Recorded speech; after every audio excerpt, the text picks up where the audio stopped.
Hi friends, welcome back to my YouTube channels. ಇವತ್ತಿನ recipe ಬಂದುಬಿಟ್ಟು ಬದನೆಕಾಯಿ ಗೊಜ್ಜು ಯಾವ ರೀತಿ ಮಾಡೋದು ಅಂತ ಹೇಳ್ಬಿಟ್ಟು ನಾನು ನಿಮ್ಮ ಜೊತೆ ಶೇರ್ ಮಾಡ್ಕೊಳ್ತಾ ಇದ್ದೀನಿ. ತುಂಬ ಸಿಂಪಲ್ಲಾಗಿ ಮಾಡ್ಬೋದು ಮತ್ತು ತುಂಬ ರುಚಿ ಸಮೇತನೇ ಇರುತ್ತೆ. ಬಿಸಿ ಅನ್ನಕ್ಕಾಗಿರ್ಬೋದು, ಇಲ್ಲ ಮುದ್ದೆಗಾಗಿರ್ಬೋದು, ಒಳ್ಳೆ ಕಾಂಬಿನೇಷನ್ ಅಂತಲೇ ಹೇಳ್ಬೋದು. ಸೊ ಈ ರೀತಿಯಾಗಿರುವಂಥ ಒಂದು ಗೊಜ್ಜನ್ನ ನೀವು ಯಾವತ್ತೂ ಮಾಡಿರೋದಿಲ್ಲ. ಸೊ ನಾನು ತೋರಿಸಿರುವಂಥ ಮೆಥಡಲ್ಲಿ ಟ್ರೈ ಮಾಡಿ, ತುಂಬಾ ರುಚಿಯಾಗಿ ಬರುತ್ತೆ. ಸೊ ನೀವು ಒನ್ ಟೈಮ್ ಮಾಡಿದ್ರೆ ನೀವು ಈ ರೀತಿಯಾಗಿರುವಂಥ ಒಂದು ಗೊಜ್ಜು ಮತ್ತೆ ಇನ್ನೊಂದು ಸಲ ಮಾಡಬೇಕು ಅಂತ ಹೇಳ್ಬಿಟ್ಟು ಅನಿಸುತ್ತೆ ನಿಮಗೆ, ಅಷ್ಟು ರುಚಿಯಾಗಿರುತ್ತೆ. ಸೊ ಬನ್ನಿ ಇವಾಗ ಯಾವ ರೀತಿ ಮಾಡೋದು ಅಂತ ಹೇಳ್ಬಿಟ್ಟು ನೋಡೋಣ. ನಾನಿಲ್ಲಿ ಒಂದು 3 ಬದನೆಕಾಯಿನ ತೊಗೊಂಡಿದ್ದೀನಿ. ಸೊ ಮೀಡಿಯಮ್ ಸೈಜಲ್ಲಿ 3 ಬದನೆಕಾಯಿ ತೊಗೊಂಡಿದ್ದೀನಿ. ನೆಕ್ಸ್ಟ್ ಇವಾಗ ನಾವು ಒಂದು ಚಿಕ್ಕದಾಗಿ ಒಂದು ಟೊಮೊಟೊ ಪೇಸ್ಟನ್ನು ರೆಡಿ ಮಾಡ್ಕೊಳ್ಬೇಕಾಗುತ್ತೆ. ನೋಡಿ, ನಾನಿಲ್ಲಿ ಒಂದು ಮಿಕ್ಸಿ ಜಾರನ್ನು ತೊಗೊಂಡಿದ್ದೀನಲ್ಲ, ಇದಕ್ಕೆ 1 ಇಂಚಷ್ಟು ಶುಂಠಿ ಮತ್ತು ಒಂದು ಸ್ವಲ್ಪ ಬೆಳ್ಳುಳ್ಳಿ ಹಾಕ್ಕೊಂಡಿದ್ದೀನಿ. ನೆಕ್ಸ್ಟ್ ಇದಕ್ಕೆ ನಾನು ಒಂದು 3 ಮೀಡಿಯಮ್ ಸೈಜ್ ಟೊಮೊಟೊನ, ಫುಲ್ ಹಣ್ಣಾಗಿರುವಂಥ ಒಂದು 3 ಮೀಡಿಯಮ್ ಸೈಜ್ ಟೊಮೊಟೊನ ತೊಗೊಂಡು ಈ ರೀತಿಯಾಗಿ ಕಟ್ ಮಾಡಿಬಿಟ್ಟು ಮಿಕ್ಸಿಯಲ್ಲಿ ಹಾಕ್ಕೊಳ್ತಾ ಇದ್ದೀನಿ. ಇವಾಗ ಸ್ವಲ್ಪ ಇದನ್ನು ನಾವು ಪೇಸ್ಟ್ ಮಾಡ್ಕೊಳ್ಬೇಕಾಗುತ್ತೆ. ಫುಲ್ ನೈಸಾಗಿ ರುಬ್ಕೊಳ್ಳಿ. ನೋಡಿ, ಇವಾಗ ಈ ರೀತಿಯಾಗಿರುವಂಥ ಒಂದು ಪೇಸ್ಟ್ ರೆಡಿ ಆಗಿದೆ.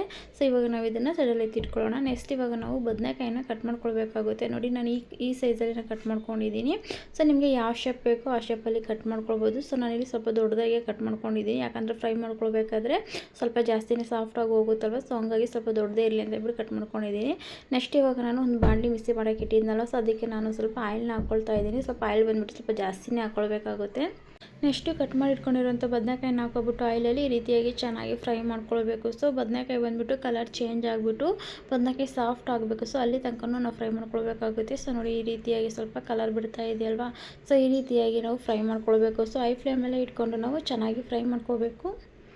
ನೋಡಿ, ನಾನು 1 ನಿಮಿಷ ಬಿಟ್ಟು ಆಮೇಲೆ ನಮಗೆ ತೋರಿಸ್ತಿದ್ದೀನಿ. ನೋಡಿ, ಇವಾಗ ಈ ರೀತಿಯಾಗಿ ಫ್ರೈ ಆಗಿದೆ. ನೋಡಿ, ಕಲರು ಫುಲ್ ಚೇಂಜ್ ಆಗಿದೆ. ಸೊ ಬದನೆಕಾಯಿನ ಸಾಫ್ಟ್ ಆಗಿದೆ. ಸೊ ಇಷ್ಟನ್ನು ನಾನು ಈ ರೀತಿಯಾಗಿ ಫ್ರೈ ಮಾಡಿಕೊಂಡು ಒಂದು ಪ್ಲೇಟಲ್ಲಿ ಎತ್ತಿಟ್ಕೊಳ್ಬೇಕು. ಸೊ ನೆಕ್ಸ್ಟ್ ಅದೇ ಆಯಿಲಿಗೆ ನಾನು ಇವಾಗ ಒಂದು ಅರ್ಧ ಸ್ಪೂನಷ್ಟು ಸಾಸಿವೆ ಮತ್ತು ಒಂದು ಅರ್ಧ ಸ್ಪೂನಷ್ಟು ಜೀರಿಗೆನ ಹಾಕ್ಕೊಂಡು, ನೆಕ್ಸ್ಟ್ ಇದಕ್ಕೆ ನಾನು ಒಂದು 3 ಮೀಡಿಯಮ್ ಸೈಜ್ ಈರುಳ್ಳಿನ ಸ್ಲೈಸಾಗಿ ಕಟ್ ಮಾಡಿಬಿಟ್ಟು ಹಾಕ್ಕೊಂಡಿದ್ದೀನಿ.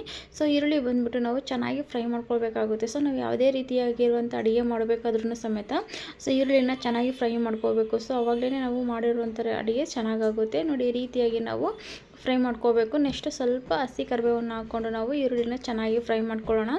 ಫುಲ್ ಕಲರ್ ಚೇಂಜ್ ಆಗೋವರೆಗೂ ಫ್ರೈ ಮಾಡ್ಕೊಳ್ಬೇಕಾಗುತ್ತೆ. ನೋಡಿ,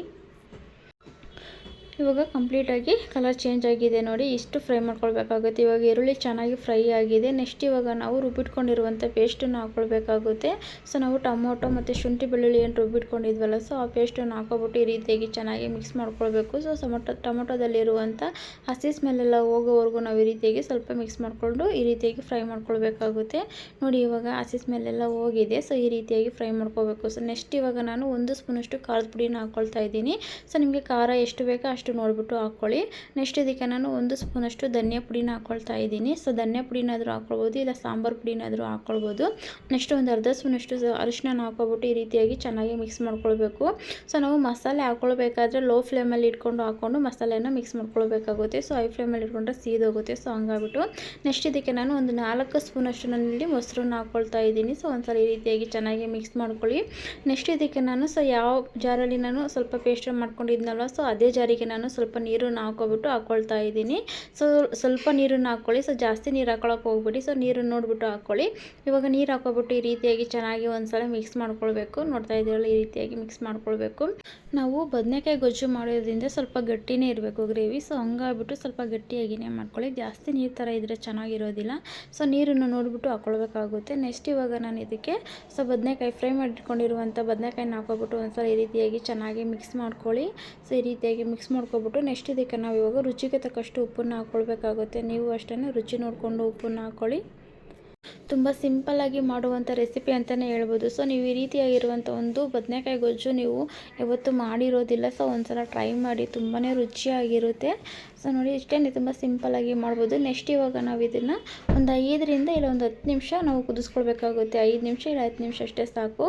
ಆಲ್ರೆಡಿ ನಾವು ಬದನೆಕಾಯಿ ಎಲ್ಲ ಚೆನ್ನಾಗಿ ಫ್ರೈ ಆಗಿ ಮಾಡ್ಕೊಂಡಿರ್ತೀವಲ್ವ, ಸೊ ಜಾಸ್ತಿ ಟೈಮ್ ತೊಗೊಳ್ಳೋದಿಲ್ಲ. ನೋಡಿ, ಇವಾಗ ನಾನು 5 ನಿಮಿಷ ಬಿಟ್ಟು ನಾನು ನಿಮಗೆ ತೋರಿಸ್ತಾ ಇದ್ದೀನಿ. ನೋಡಿ, ಈ ರೀತಿಯಾಗಿರುವಂಥ ಒಂದು ಬದನೆಕಾಯಿ ಗೊಜ್ಜು ರೆಡಿ ಆಗಿದೆ. ನೋಡಿ, ತುಂಬಾ ರುಚಿಯಾಗಿರುತ್ತೆ. ಸೊ ಬಿಸಿ ಅನ್ನಕ್ಕೂ ಆಗಿರ್ಬೋದು ಇಲ್ಲ ಮುದ್ದೆಗಾಗಿರ್ಬೋದು ಎರಡಕ್ಕೂ ತುಂಬಾ ರುಚಿಯಾಗಿರುತ್ತೆ ನೋಡಿ. ನೆಕ್ಸ್ಟ್ ಇವಾಗ ನಾನು ಒಂದು ಸ್ವಲ್ಪ ಕೊತ್ತಂಬರಿ ಸೊಪ್ಪನ್ನ ಚಿಕ್ಕದಾಗಿ ಕಟ್ ಮಾಡಿಬಿಟ್ಟು ಹಾಕೊಬಿಟ್ಟು ಈ ರೀತಿಯಾಗಿ ಒಂದ್ಸಲ ಚೆನ್ನಾಗಿ ಮಿಕ್ಸ್ ಮಾಡ್ಕೊಳ್ಬೇಕು. ಸೊ ಫೈನಲಿ ಇವಾಗ ಬದನೆಕಾಯಿ ಗೊಜ್ಜು ರೆಡಿ ಅಂತಲೇ ಹೇಳ್ಬೋದು. ಸೊ ಖಂಡಿತ ನೀವು ಮನೇಲಿ ಟ್ರೈ ಮಾಡಿ, ತುಂಬಾ ರುಚಿಯಾಗಿರುತ್ತೆ. ಸೊ ನಿಮಗೂ ಈ ರೆಸಿಪಿ ಇಷ್ಟ ಆಗುತ್ತೆ ಅಂತ ಹೇಳ್ಬಿಟ್ಟು ನಾನು ಅಂದ್ಕೊಳ್ತೀನಿ. ಸೊ ಇಷ್ಟ ಆಗಿದ್ರೆ ಲೈಕ್ ಮಾಡಿ, ಶೇರ್ ಮಾಡಿ, ಕಮೆಂಟ್ ಮಾಡಿ. ನೀವೇನಾದರೂ ಫಸ್ಟ್ ಟೈಮ್ ನಮ್ಮ ವಿಡಿಯೋನ ನೋಡ್ತಾ ಇದ್ದರೆ ಸಬ್ಸ್ಕ್ರೈಬ್ ಮಾಡ್ಕೊಂಡು ನೋಡಿ. ಸೊ ಇದೇ ರೀತಿ ನನಗೆ ಸಪೋರ್ಟ್ ಮಾಡ್ತಾ ಇರಿ. ಸೊ ಖಂಡಿತ ಟ್ರೈ ಮಾಡಿಬಿಟ್ಟು ಮನೆಯಲ್ಲಿ ಸೊ ನನಗೆ ಕಮೆಂಟ್ ಬಾಕ್ಸಲ್ಲಿ ಕಮೆಂಟ್ ಮಾಡಿ. ಸೊ ಗೊಜ್ಜು ಯಾವ ರೀತಿ ಬಂದಿದೆ ಅಂತ ಹೇಳ್ಬಿಟ್ಟು.